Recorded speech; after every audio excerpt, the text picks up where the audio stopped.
And my foreign distributor was a company called PM Entertainment, and a company owned by Joseph Marhi and Rick Pepin. That was the P and the M.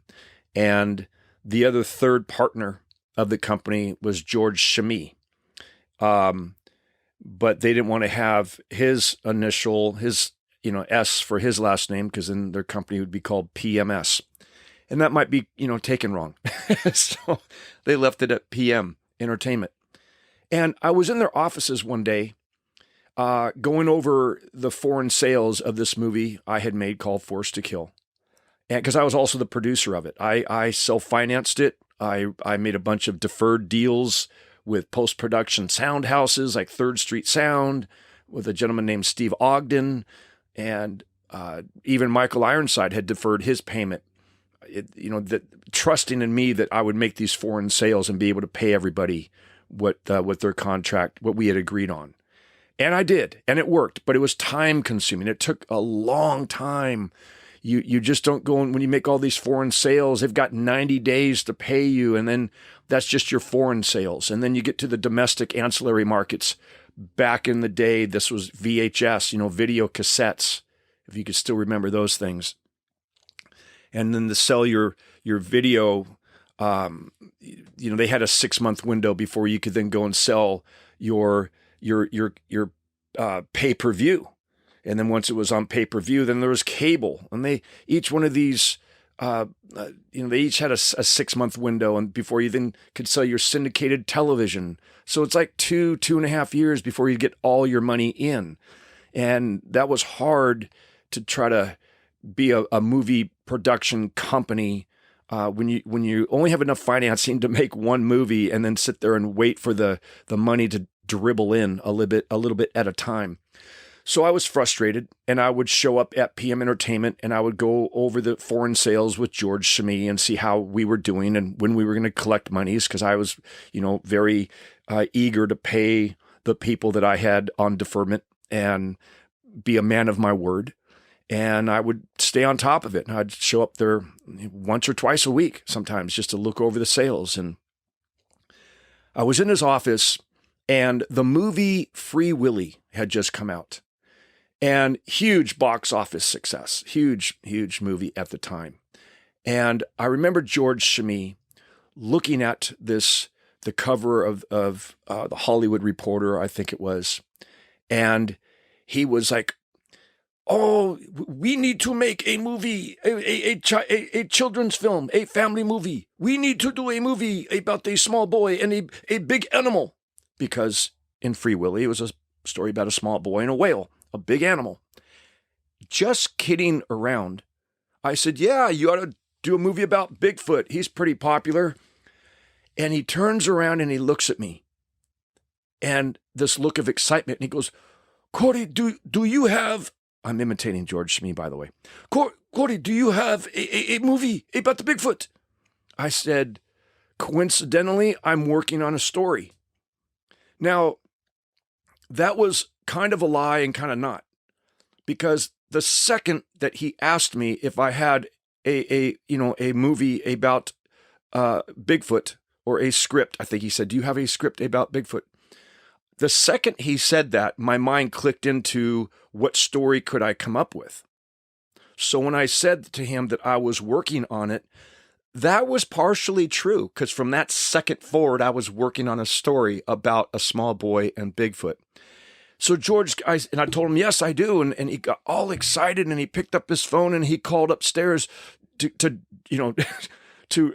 the other two owners of the company, to Joseph Marhi and Rick Pepin, and said, you guys come down here right away, right now.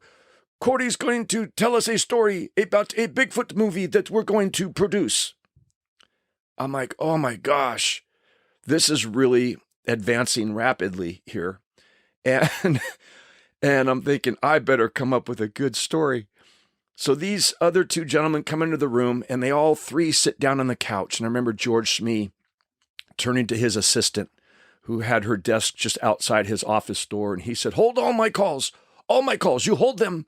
And he shuts the door and sat down beside Joseph Marhi and Rick Pepin. and they all crossed their legs the exact same way. I'll never forget that. That was like, whoa. And they leaned back on the couch and, Corey, tell us this story. Tell us the story. And he turns to Rick Pepin and he goes, this is a Bigfoot movie that we're going to produce. I said, well, there's this small boy and this huge animal known as Bigfoot. And I pulled this story out of my butt. Literally. I didn't even know where the direction of the story was going. And I just made up this story and walked out of there with $1.5 million deal. That's how much they wanted to spend on the movie, and a start date of June 15th. By me just pulling a story out of my butt and pitching it to them, and they bought it. And the reason being is they were going to be finishing another movie, and they wanted to roll that same company, all of their crew members, rather than letting them off and then trying to gather them all up again. They'd go work for other production companies. They wanted to hang on to their film crew that they had and roll them right into another film. So that's why the June 15th date, which gave me 7 weeks before I would start pre-production. 7 weeks to write a screenplay. And, there have been screenplays that have been written in less time. I was a little intimidated about the 7 weeks. I have written a total of 11 screenplays in my lifetime, and 4 of them have been produced into feature films. So not quite a 50% average, but up there. And I left a little intimidated about this whole deal, that I was going to be the writer-director of this movie, but excited. I remember calling my wife and telling her what had just happened. And she was asking me all these questions like, where are you going to shoot it? And what are you going to do about Bigfoot? He doesn't really exist, and all this stuff. And I hung up the phone and I called Rance Howard, who I met on a movie called Far and Away. And when I was doing my Forced to Kill movie, Ron Howard, who was directing Far and Away, had asked me as a favor if I would use Rance, his father, in my Forced to Kill movie, and if I had a spot for his brother Clint Howard, which I did. I hired them both and did some rewrites on the script and had them both in the movie. And based on that relationship I developed with Rance Howard, we became writing partners and wrote a script together and about the stunt industry, which we never got produced. But I hung up with my wife at the time, and my first wife, hung up the phone with her, and I immediately called Rance Howard and said, Rance, are you sitting down? I got to tell you something. I said, I just walked out of a meeting. I pitched a story about Bigfoot, and I have 7 weeks to write the screenplay. Would you please help me write this script? And he said, Corey, he goes, Ron and Clint and I have been Bigfoot fans all of our lives. You come by the house. So he lived in Toluca Lake at the time. And I don't know if you're aware of Rance Howard and the remarkable career that he's had as an actor. Unbelievable man. Unfortunately, he's no longer with us. Trust me, had you met Rance Howard, you would have been one of your next best friends. He was just such a wonderful, wonderful, intelligent man. Great writer. And I went by his house, came to his house, and on his coffee table, he had a stack of newspaper clippings that was probably 3 inches thick, of all of the newspaper clippings and articles and magazine articles and photos of Bigfoot sightings.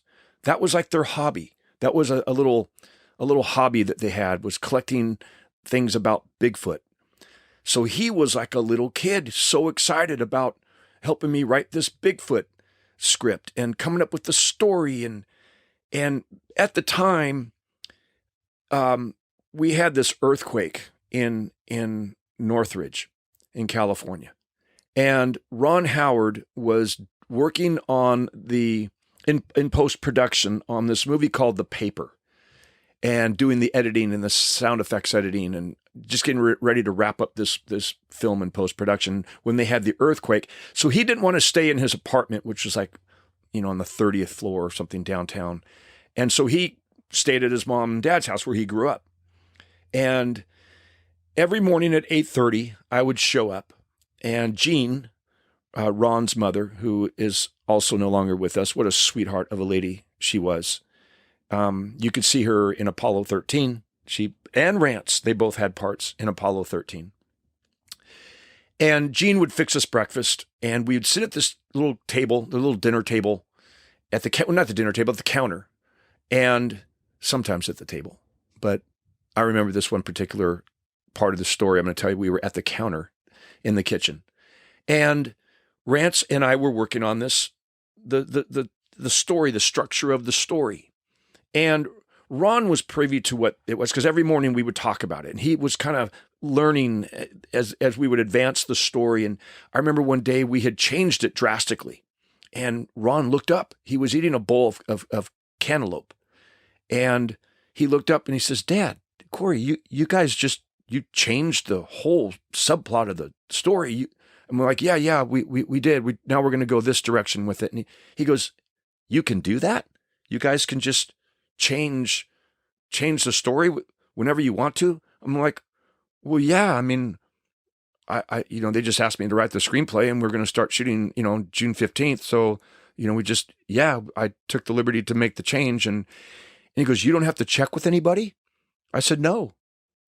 And he goes, "Wow, I can't do that." And I go, "Well, Ron, I don't know what little movies you're working on, but this is a Bigfoot movie, and I could do what I want." It was funny that I thought, wow, in that corporate world, when you have a company, Imagine Entertainment, in a publicly held company, there's certain laws and stuff that really restricts your freedom from doing a low budget movie like I was doing, where they're like, you got the liberty to do whatever you want to do, just bring it in on time and on budget. So that was interesting to me to learn that.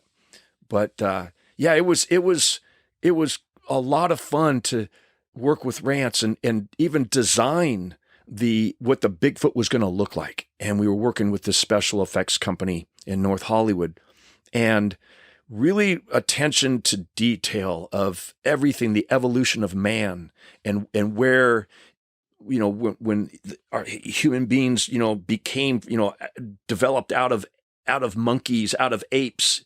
If you believe that, a lot of people don't believe that. The evolution of man from we were, originally, apes and grew up into humans. I happen to believe that.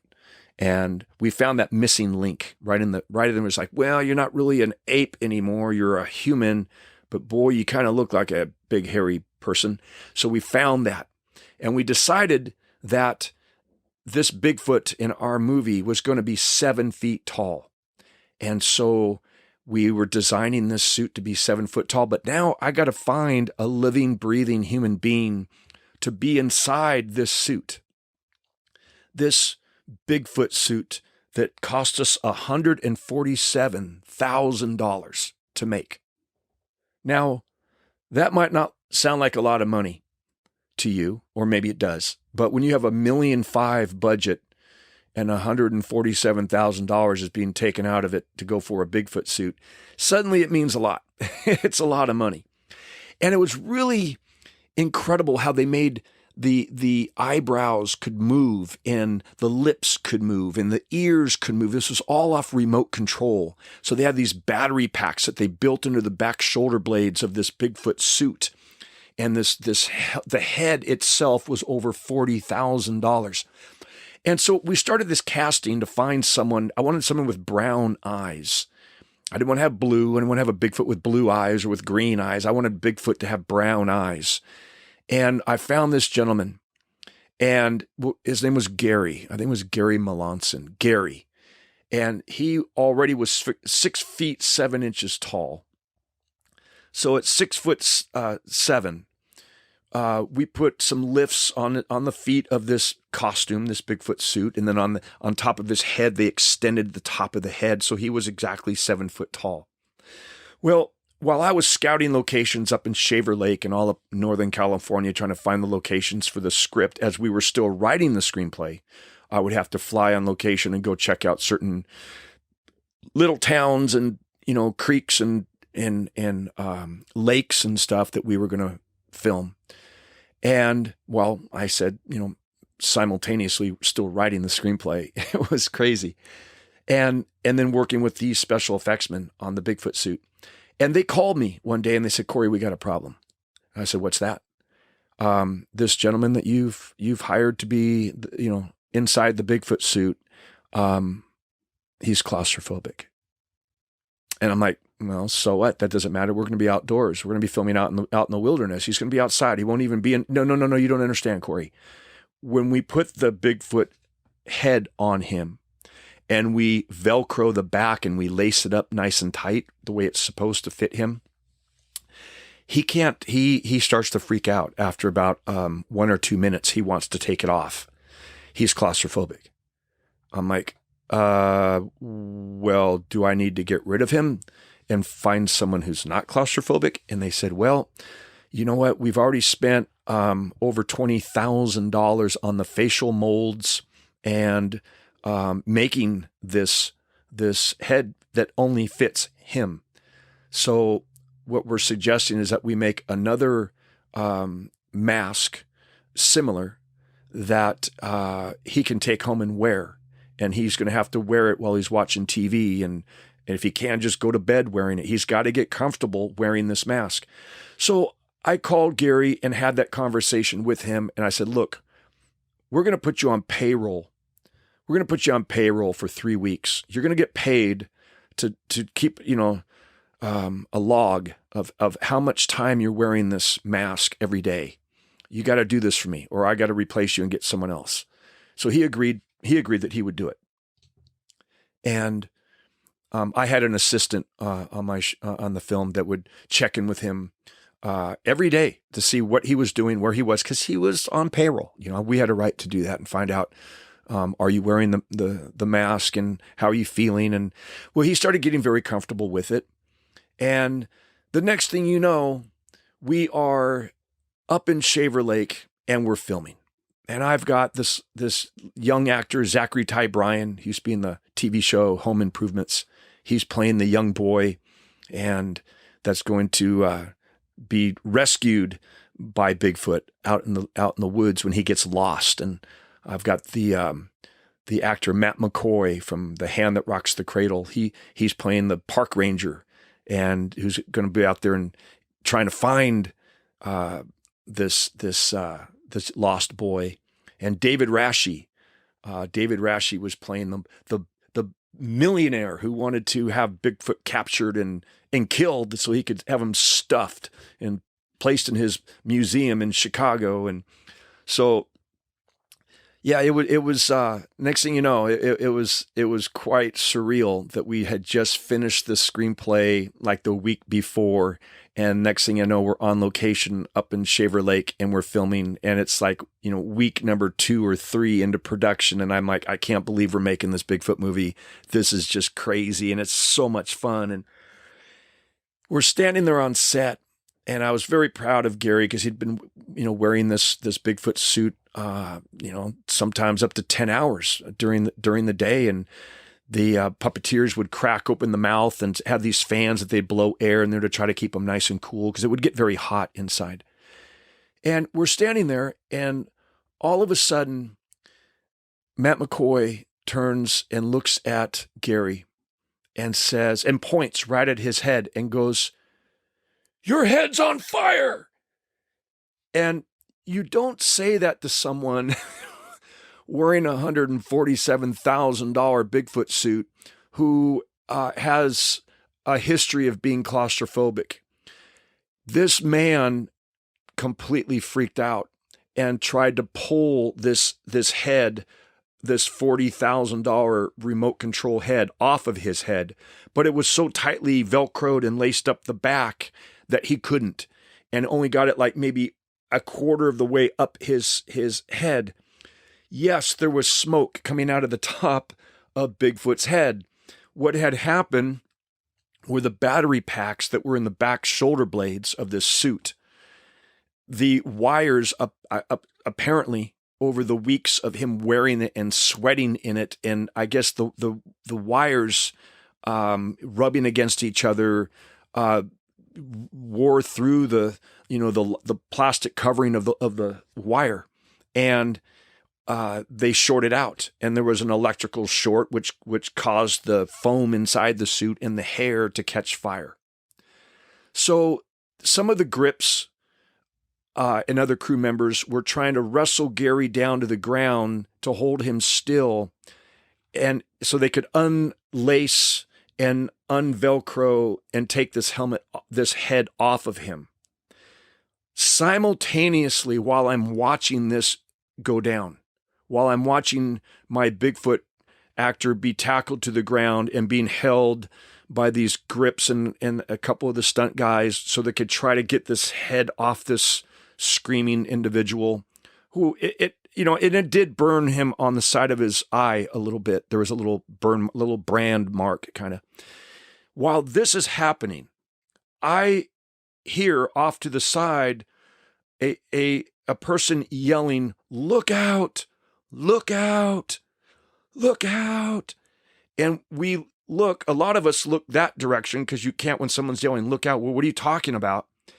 And this motorhome that we had, for some reason, that was parked on the side of this hill, this dirt road, kicked into neutral and was rolling down the dirt road toward a 10-ton truck that had the tailgate down.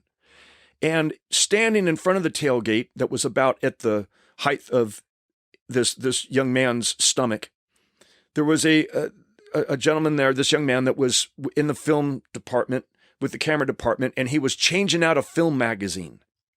And he had headphones on. You could tell he was kind of moving his body to the rhythm of the music with his back to this motorhome that's gaining speed as it's going down the dirt road directly towards him. So I'm looking at that, and the gentleman who was yelling, "Look out, look out," was one of our production assistants, who was maybe 5'7", weighed about 200 pounds, maybe more. Not the most athletic looking individual, but extremely fast. And thank God, because this, what in my opinion could be like an Olympic sprinter, was racing across this field, running toward that motorhome, yelling, "Look out, look out." And this guy gets up alongside this motorhome, and on the driver's side, the window was down. Thank God the window was down. But if you know a motorhome, that's still quite a leap. And this Superman jumped, literally just running as fast as he could, and dove into the front window. And with his hand, just his feet sticking out the back, his hand reached down and pushed on the brake that stopped this motorhome about 10 feet before it was going to cut this other young man in half by smashing him into the tailgate, this lift gate of this 10-ton truck. That is happening simultaneously as we're wrestling Bigfoot's head off of him. It was one of the craziest days on set that I can recall in my 40-year career. It was just, I mean, it's funny now, but it was very, very scary and sad, because when we got the head off of Gary, he was crying, and to see a 6'7" grown man crying because he thought he was going to lose his life. He thought he was going to burn to death, I guess. It was just unbelievable. It was unbelievable, which that whole tone of the shoot rolled over into the next day when I had a real live bear on set, and bear's name was Bogey, and we had hired this gentleman to work with this bear. And I made it very clear to him that because the bear, what happens is Zachary Ty Bryan gets lost in the woods. They're up camping. He goes for a hike with his buddy, and they get separated, and he gets lost, and he's walking, trying to find his way back to camp, and he steps in a bear trap. And the bear trap, slams onto his leg, and he's yelling and screaming from the pain of it. And Bigfoot hears it and sees him, but Bigfoot is up on a cliff. Well, this bear, which was just around the corner of these big boulders, heard him as well. And the bear comes around the corner and sees this boy laying on the ground in excruciating pain. And the bear is going to charge this kid to eat him, kill him, eat him. And Bigfoot sees it, and Bigfoot's going to jump off this cliff and land right in front of the bear and fight this bear. So that's the scene that we're going to shoot. But the first piece I needed to have this bear come around the corner, see the boy, and just run as fast, just charge and exit camera left. So I explained to the bear handler, the man who owned the bear, that's my shot. That's what I need. And he says, absolutely, no problem, Corey, we got this. Well, he would take marshmallows and go the path that I had pointed out to him. And about every 6 feet, he'd drop a marshmallow. So then he would have the bear walk the path to find each marshmallow. And I was explaining to him, no, you do understand this bear needs to be charging. He needs to be running as fast as a bear can run through the set and exit camera left. He goes, oh yeah, I'm just getting him familiar with the path that he's gonna take. So we stood there for about a half an hour watching him show this bear his path using marshmallows. And then he explained to me that I can't say roll cameras and we can't call out action because this bear has been on many, numerous movie sets and TV sets, and him hearing those words makes him nervous. So he said, I'll just point to you when you guys should roll camera, and then you point to me, back to me when is action to send the bear. And I thought to myself, okay. Now, at this point, I really didn't have a whole bunch of confidence that I was going to get the shot that I was looking for. And he gets the bear back behind the big boulder, and we wait for another 5 minutes or so as he takes the chain off, and then he pokes his head out around the corner of the boulder and makes eye contact with us, and he points to us. And so Alex Gaynor, who was my first assistant director, he turns to the camera guys and makes this little motion with his finger and, swirling his finger in a circle, roll camera. So they turned on the cameras, and the camera operator looks at me and goes, we're rolling. We got camera speed. So I point back at the bear handler, and we're waiting. And here this bear walks out from behind the boulder and looks the direction of the boy. And I'm like, okay, now just charge as fast as you can.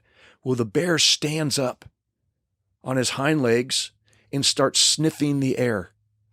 And apparently he smelled something in the opposite direction that was a lot more interesting to him than the damn marshmallows that we had lined out there on the ground. And he took off running the opposite direction. Disappeared. For 4 hours, the bear is gone. Took off into the woods. We couldn't find him for 4 hours. 4 hours of my day, that's all I had to shoot, was this bear, him charging through frame and then fighting my Bigfoot, which I had another Bigfoot suit, which our stunt Bigfoot suit, which a gentleman named Jeff Jensen, who was 6'4", was going to wear this suit and fight Bigfoot. And I remember when we were writing that scene in Rance Howard's kitchen, and Ron, this was another morning having breakfast, and Ron goes, he asks me, hey, Corey, Ron Howard is asking me, how are you going to shoot that scene? And I'm like, well, I'm not really sure, Ron. I haven't really, put together a shot list or anything, but now you need to know that I had, by this point, I had already worked with Ron on a couple of movies. We did Far and Away together, where I had taught Tom Cruise to do 9 different fight scenes. And I was working hand in hand with Ron Howard on camera placements for all of the fights that we were shooting. And we worked on backdraft. I worked for him on backdraft. And so we had a relationship of discussing camera placements and camera angles and how to cover fights. So he was asking me how I was going to cover the fight on this Bigfoot movie. And I said, I'm not really sure, Ron. He goes, would you mind if I gave you an idea? And I'm thinking to myself, wow, Ron Howard wants to give me an idea that I can use and incorporate into my movie. I'm like, yeah, Ron, what's your idea? And he explained to me that it would be very, very more impressive and empowering and interesting and the power of the imagination of your brain. Like when you read a book and you're just reading words, but you're envisioning things. And so his philosophy was, if I had a long lens that was focused on Zachary Ty Bryan, the young boy whose leg was stuck in the bear trap, if my focus was on his face, and in the foreground I had the bear and the Bigfoot more obscured, out of focus, and crossing through lens from right to left and then left to right, and just kind of every once in a while crossing through lens, and we could hear them off camera, the bear and the Bigfoot making the noises that they would be making, the growls and the heavy breathing, and and let the boy's face tell the story of how gruesome or how violent or scary or how horrific this fight is that he's watching. And I thought, wow, I never would have thought of that. And I thought, what a great idea. And I'm going to do that. Well, when my bear ran off to go play in the woods for 4 hours, that idea completely just left my brain. It was such a strong idea. I didn't even have it on my shot list. I knew that I was going to focus on that. That was going to be what I wanted to do. And when that bear disappeared, doggone it, that idea went right out the window. And it wasn't, I think when we had the final edit put together of the movie and I showed Ron and he asked me if I had ever used that, if I got around to using that idea. And I'm like, no, Ron, the bear ran off in the woods, okay? Unto this day, I'm still, doggone it, that bear really blew that whole opportunity for me to make that. But that movie was a lot of fun. It ended up being a big hit for Republic Pictures, and they actually did a pre-sale on another Bigfoot movie that they asked me, PM Entertainment asked me to write and direct. And they said, it's going to be called Little Bigfoot, and here's the story. Well, once they outlined and put the story on the table in front of me, it wasn't my story. It wasn't something that I, using my own creativity, that I came up with. And so I didn't have a desire to direct another Bigfoot movie and be known as the Bigfoot guy. And so I politely declined and wrote and directed another movie called Two Bits and Pepper, which was another family-oriented film, a lot of fun, and used an actor, a very funny comedian named Joe Piscopo, who played 2 roles for me in the film, and an actor named Dennis Weaver, who is no longer with us, but was an incredible actor. And I think he was in Steven Spielberg's first movie called Duel. I think that was Steven Spielberg's first film. And this, he was a great actor and a great man to work with. But that Bigfoot movie, they did the sequel, Little Bigfoot, and then they developed an animated TV series, a cartoon called Mighty Bigfoot, based off the characters that I had created. And I was very proud of that, even though financially I didn't benefit from it. It was still something that I was very proud of. Listen, I will share more Bigfoot stories with you on another episode, because there's many more bizarre, crazy stories about that movie, the making of that movie, if you care to hear them. And thanks again for listening to Stunt Stories. I hope you've enjoyed the stories that I've shared with you today. And if you would consider subscribing, that would be fantastic. And if you could help me promote this little Stunt Stories podcast by telling your friends, I would greatly appreciate it. God bless you. Have a great day.